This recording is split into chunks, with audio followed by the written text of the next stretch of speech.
Hello, hello. Julie here, and last week we went on a little adventure.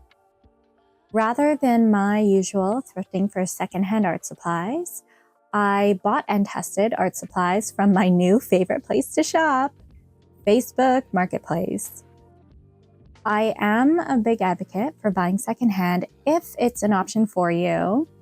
And with the holiday season coming up, I've been watching a few videos here on YouTube of people assembling thrifted and vintage gifts.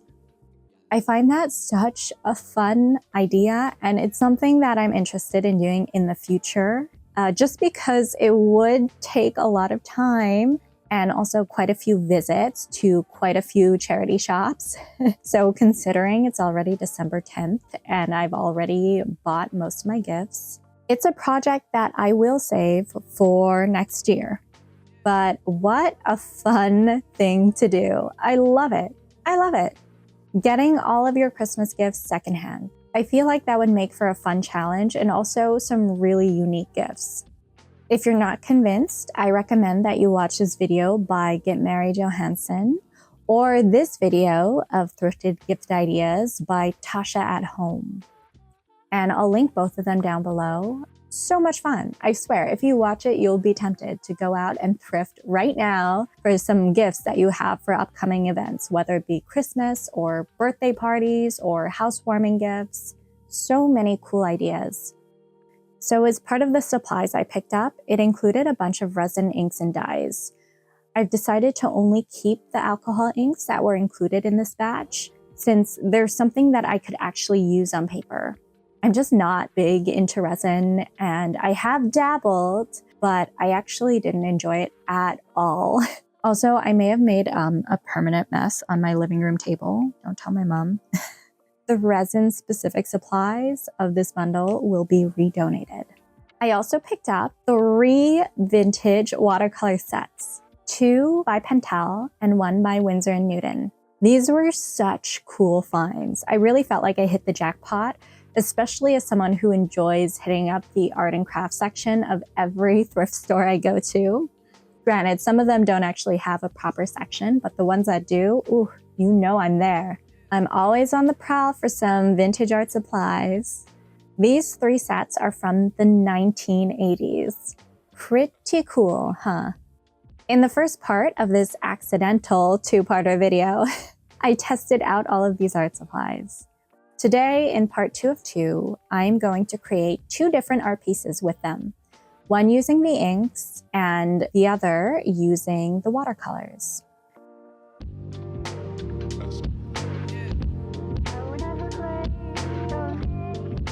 Okay, that looks a little wild. Yeah, I guess I'll wait for that to dry and then I'll start on this piece here. I'm gonna mix my colors first. I think I want her to be wearing like a pink. Okay, light pink top, forest green pants. Converse can be black, right? Yeah, okay, that's what we'll do. And then the background, I want it to be this lime green color because I love that color. So that's what we're gonna do. Okay, this is my palette. It's kind of ugly, and honestly, it's a mix. So I pulled from Pentel, the student grade set. I pulled from the children's set. I pulled from Winsor & Newton and kind of mixed them all together. So you know what?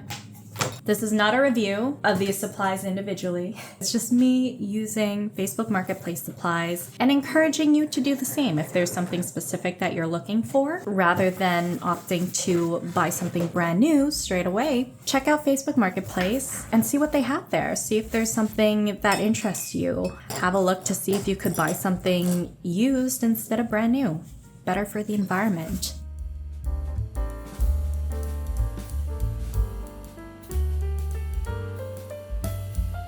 I enjoy posting on YouTube, don't get me wrong, but oh my geez, sometimes life just gets in the damn way. And I'm finding it quite difficult to balance work alongside posting videos and practicing art and doing that online Spanish course I signed up for months ago, and also getting the right amount of exercise and making time for family and my 3 friends. I feel like finding balance in my life, or attempting to find balance in my life, has resulted in falling behind in everything. Anyways, all of this is to say a life update video is probably overdue. Maybe something framed within, quote, balancing a creative hobby with full-time work, close parentheses, and failing at it, end quote. Buttery smooth segue. First, I decided to create a piece using the vintage paint sets that I picked up. If you missed the first video, I paid a total of $20 for these 3 sets. And while the Pentel children's set was working perfectly, the tube sets had some paints that were completely dried out, especially in the Winsor & Newton one. Of course, as watercolors, these sets can be revived. It'll just take a little bit of time, and based off my whole Himi Maya jelly gouache revive situation, definitely a lot of elbow grease and patience. So if you have any advice on reviving dried watercolor paint, please do let me know in the comments below. So what I was thinking is cutting the tubes open and having the dried paint soak in tiny containers of water. Like I have these tiny little cosmetic containers, just until they're soft. And then once I'm able to mix them into the water, I planned on pouring them into pans and having them set.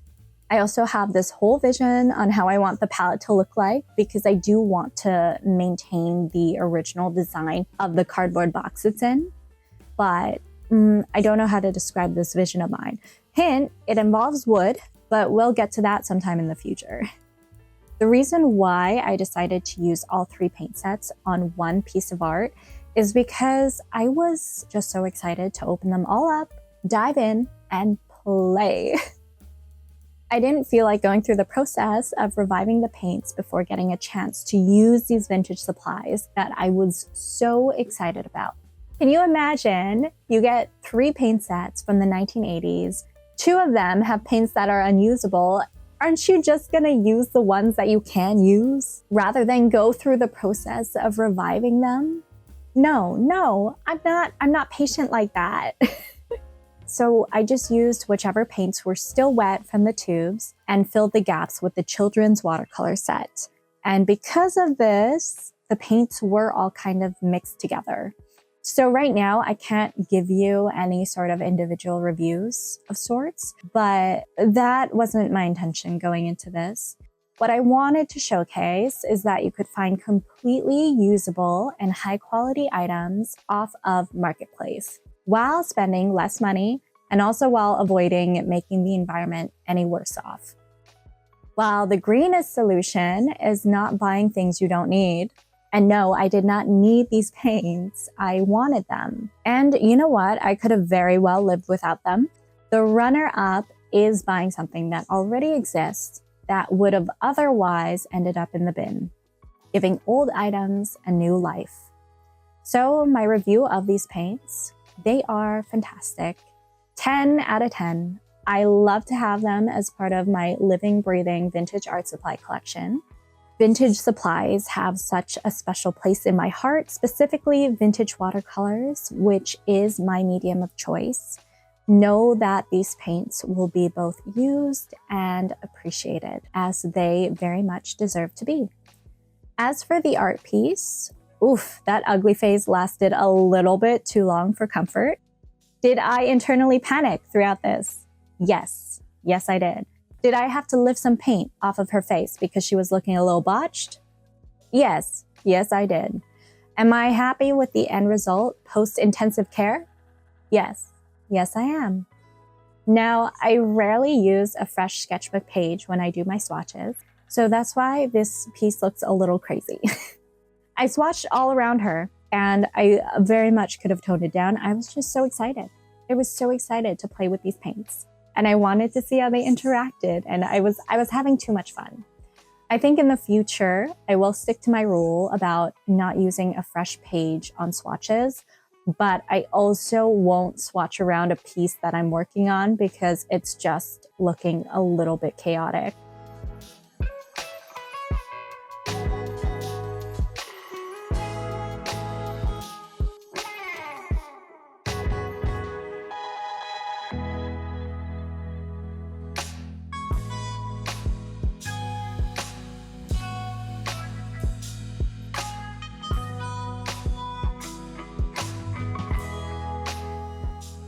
So it's the next day. I've got my colors sorted here, which I'm loving this color palette. Anytime I come up with a color palette that's actually coherent, it's a coincidence. It's the next day, which is why you hear the birds. I only have 30 minutes. Then I have to run off to a pottery class where I'm making more of these handmade palettes. I probably won't do a turtle. I'll probably just do regular circle, squares, rectangles. One thing I did do yesterday was I went to a printmaking workshop, and that's what I ended up making.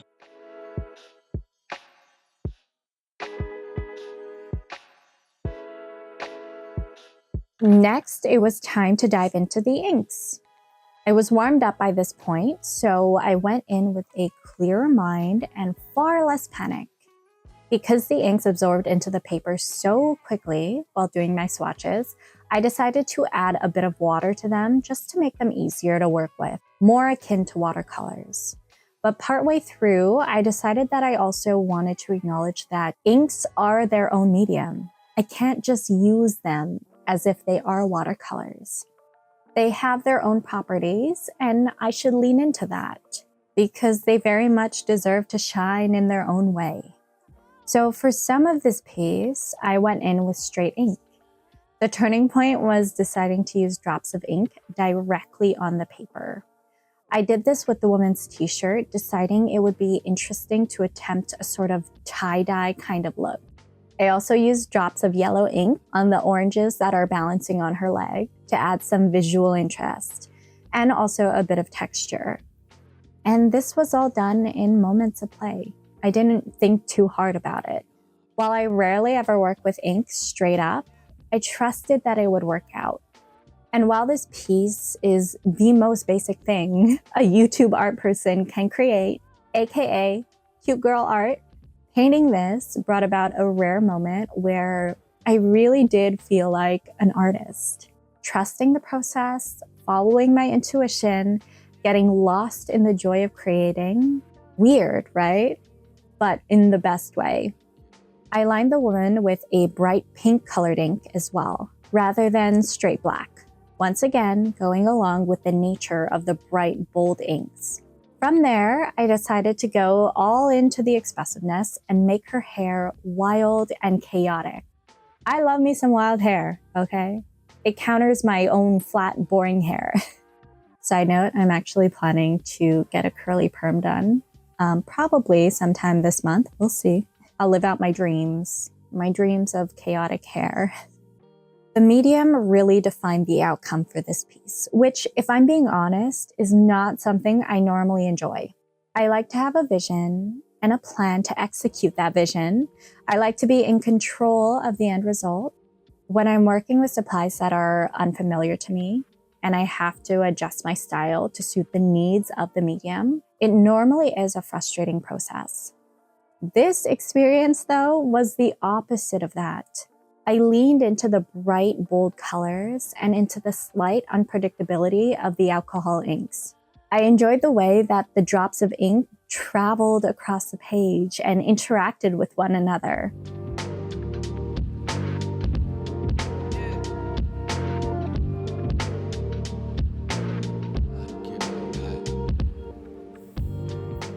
So this is what I've got so far.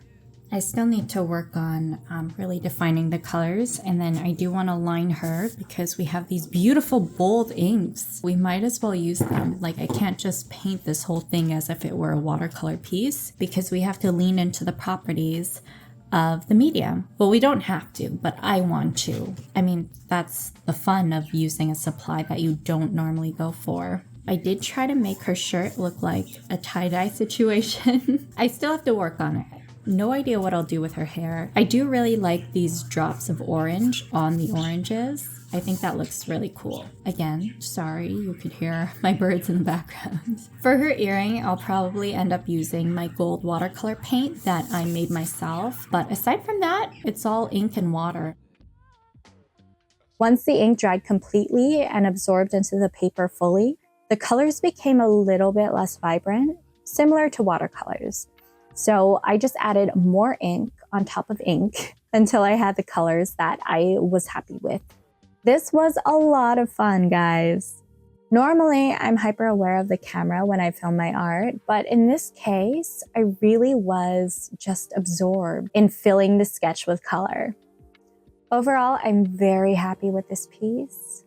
I love it. I love how fun, bright, and bold it is. I love how her hair turned out, how her shirt turned out, how her skin tone turned out. I really, really, really enjoyed this. The verdict of this whole experience? I highly recommend that you check Facebook Marketplace for local listings.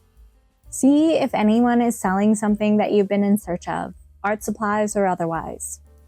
Explore those secondhand avenues if you have them available to you.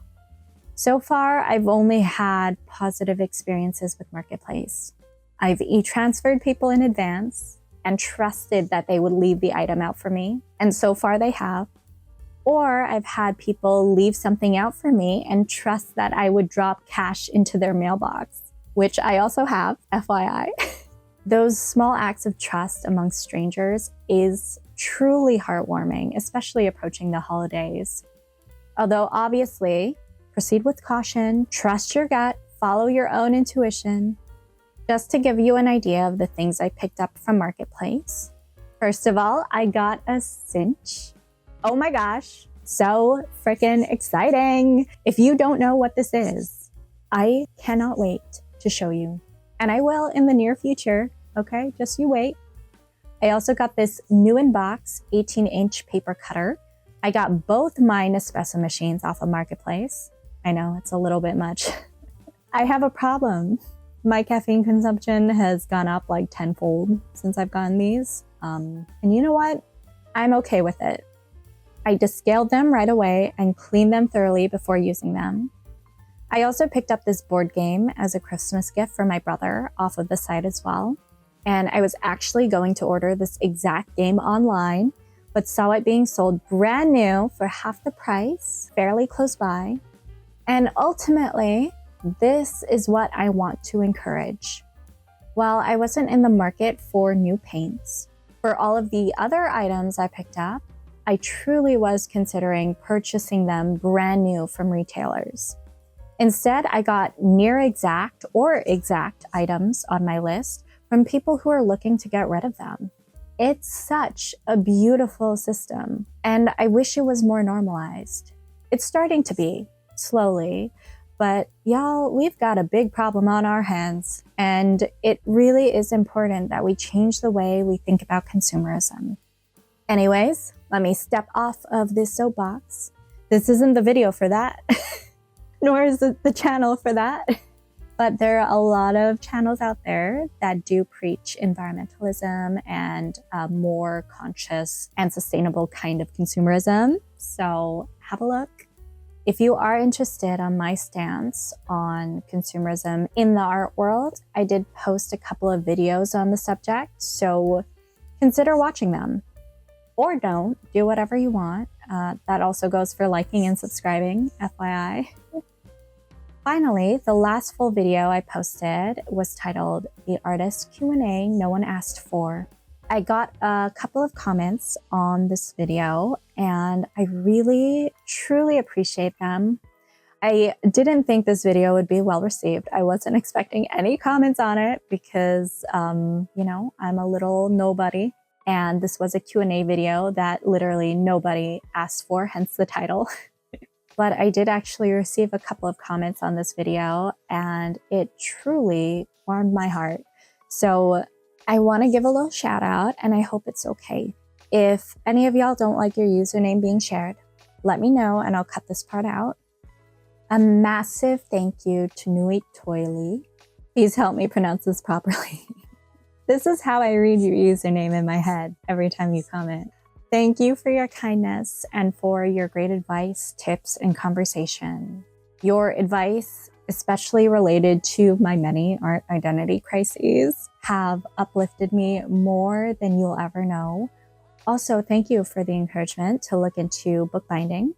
I haven't started yet, but you've gotten me thoroughly intrigued, so I'll probably be reaching out for more tips once I fully dive in, and I hope you don't mind. Another big thank you to Mio Takahata. Again, I hope I didn't butcher that.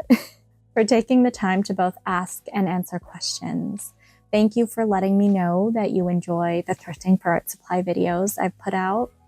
I know this one in particular is not necessarily that, but hopefully you'll deem it thrifting adjacent.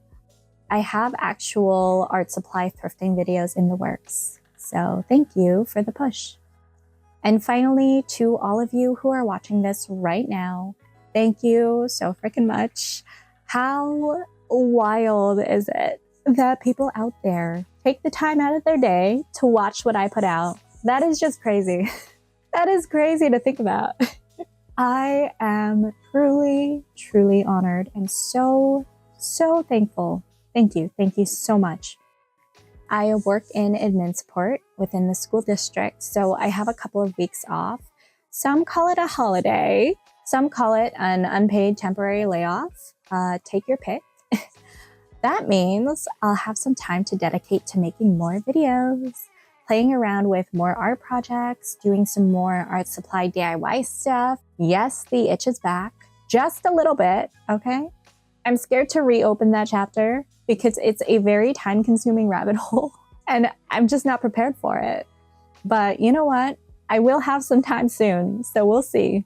Anyways, a big thank you for watching. Enjoy time off if you have some, paid or otherwise. Eat a lot of great food, spend your time with loved ones, and have a spectacular new year. See you in January. Peace.